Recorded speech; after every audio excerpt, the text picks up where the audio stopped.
ही दृश्य थेट परळीतली हेलिकॉप्टर काही क्षणापूर्वी लातूर विमानतळावरनं जे उडालं होतं ते आता परळीत दाखल होतंय आणि हा सगळा जनसमुदाय आता वैजनाथकडनं साखर कारखान्याकडनं आता तिथे जातोय। लातूर ते परळी हे अंतर मुळातच एकूणच भौगोलिक विचार करता तर रस्ते थोडेसे खराब आहेत आणि त्यातच आज ट्रॅफिक जाम होणार असल्यानं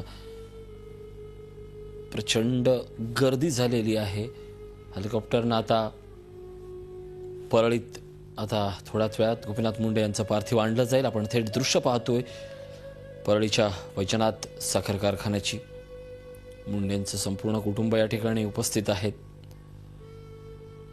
याच ठिकाणी या कारखान्याच्या आवारातच मुंडेंना मुखाग्नी देण्यात येणार आहे। जमलेला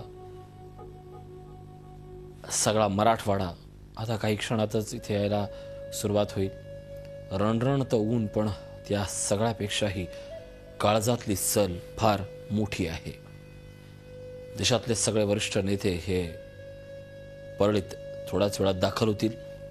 गोपीनाथ मुंडे यांचं पार्थिव लातूर विमानतळावरनं हेलिकॉप्टरनं परळीत येतंय। कार्यकर्त्यांची ही गर्दी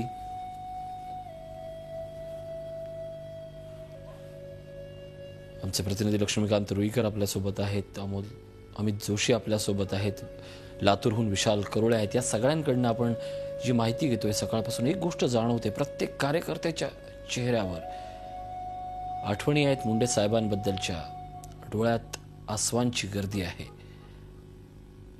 आणि सगळ्यात महत्त्वाचं म्हणजे हा सगळा भाग मुंडेंनी पिंजून काढला होता। अवघ्या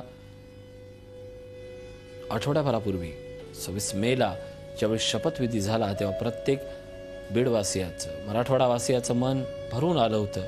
प्रमोद महाजनांनंतर विलासराव देशमुखांनंतर या भागाचा एक समर्थ चेहरा जो महाराष्ट्राचं नेतृत्व करतो, देशाच्या पातळीवर दिल्ली दरबारी राजकारण करण्यासाठी सिद्ध झालाय, त्यासाठी मराठवाडावासीय आनंदून गेले होते। मात्र त्यानंतर नियतीची चक्र फिरली।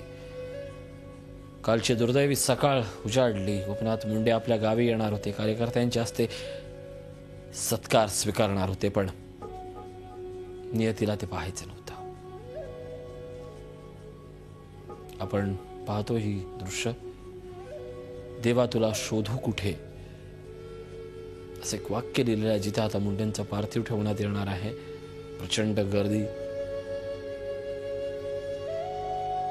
आणि ही गर्दी आणखीन काही तासाभरात आणखीन वाढणार आहे। वरिष्ठ पातळीवरील सगळे नेते या ठिकाणी थोड्याच वेळात दाखल होतील।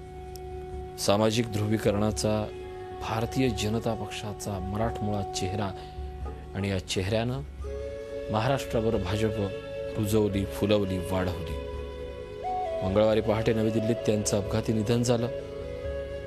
64 वर्षाचं असणारं हे नेतृत्व विद्यार्थी चळवळीपासून अगदी आणीबाणीपासून ते आता सरकारच्या अराजकतेविरुद्ध थेट टीका करणं, आक्रमकपणे बोलणं ही मुंडेंची खासियत होती। अमित जोशी आमचे प्रतिनिधी थेट वैजनाथ साखर कारखान्याच्या परिसरातून आपल्याशी संपर्कात आहेत। अमित, थोड्याच वेळात पार्थिव हेलिकॉप्टरनं दाखल होईल, प्रचंड गर्दी वाढते आहे, काय आहेत मराठवाडावासियांच्या भावना? अखंड असा जनसागर या ठिकाणी उसळलेला आहे गोपीनाथ मुंडे यांचं अंत्यदर्शन घेण्यासाठी आणि या अंत्यसंस्काराच्या वेळी हजर यासाठी मोठ्या संख्येनं परळी असून दे किंवा परळीच्या आजूबाजूच्या भागातील लोक असून देत, मराठवाड्याच्या कानाकोपऱ्यातील लोक असून देत, अगदी मुंबई गोंदियावरनं आलेले लोक असून देत, जे मुंड्यांवर प्रेम करतात ते या ठिकाणी हजर झालेले आहेत। काही लाख लोक या वैजनाथ साखर कारखान्याच्या मैदानाच्या परिसरात उपस्थित असल्याचं पोलिसांचं स्वतःच म्हणणं आहे आणि 2 हेलिकॉप्टर आतापर्यंत लँड झालेले आहेत। पहिले हेलिकॉप्टर लँड झालं होतं ते सुषमा स्वराज असतील किंवा राजनाथ सिंग असतील या केंद्रीय मंत्र्यांच्या सुरक्षेसाठी जी आवश्यक उपकरणं असतात, सैनिक असतात, ते लँड झाले होते आणि आता दुसरं हेलिकॉप्टर लँड झालंय। असं सांगण्यात येते की याच हेलिकॉप्टर मधून गोपीनाथ मुंडे यांचं शव या ठिकाणी पार्थिव या ठिकाणी आणण्यात येत आहे. हेलिकॉप्टर लँड झालेलं आहे. थोड्याच वेळात गोपीनाथ मुंडे यांचं पार्थिव या वैद्यनाथ सहकारी साखर कारखान्याच्या मैदानामध्ये सर्वांना अंत्यदर्शन घेण्यासाठी या ठिकाणी घेऊन येणार आहेत आणि जवळपास 2 तास तिथे अंत्यदर्शनासाठी या ठिकाणी ठेवण्यात येणार आहे आणि मग त्यानंतर सर्वांच्या उपस्थितीमध्ये गोपीनाथ मुंडे यांच्या पार्थिवावर अंत्यसंस्कार करण्यात येतील. न भूतो न भविष्याची अशी गर्दी असं महासागर या ठिकाणी उसळलेलं आपण कॅमेऱ्यातून या ठिकाणी बघू शकतोय. खूप मोठी गर्दी या ठिकाणी झालेली आहे. नक्कीच अमित, या संदर्भातच प्रश्न विचारायचा आहे. तर काल रात्री मुंबईहून स्पेशल ट्रेन सोडण्यात आलेली आहे. हजारो मराठवाडा वासियातले कार्यकर्ते आहेत, देशभरातनं लाखो लोक येणार आहेत. नेमकी यानंतर गर्दी वाढत जाणार आहेत. सुरक्षेची कशी व्यवस्था ठेवण्यात आली आहे आणि सगळ्यात महत्त्वाचं म्हणजे रस्त्यावर वाहतुकीची काय समस्या आहे?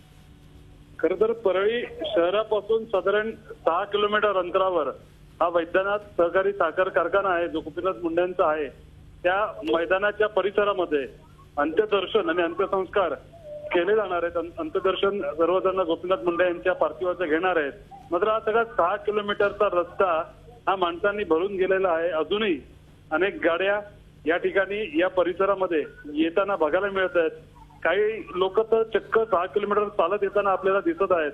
त्याचबरोबर परळी शहरामध्ये सुद्धा वेगवेगळ्या मार्गानं काल संध्याकाळपासूनच मोठ्या संख्येनं या ठिकाणी नागरिक किंवा मुंड्यांवर प्रेम करणारे कार्यकर्ते या ठिकाणी दाखल झालेले आहेत.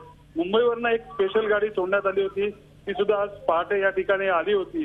त्यातूनही हजारो कार्यकर्ते या ठिकाणी आलेले आहेत. सुरक्षा व्यवस्था ठेवणं हेच मोठं पोलिसांपुढे आव्हान होतं. कारण केंद्रीय मंत्र्यांबरोबर एवढी मोठी गर्दी उसळणार होती याचा अंदाज पोलिसांना होता.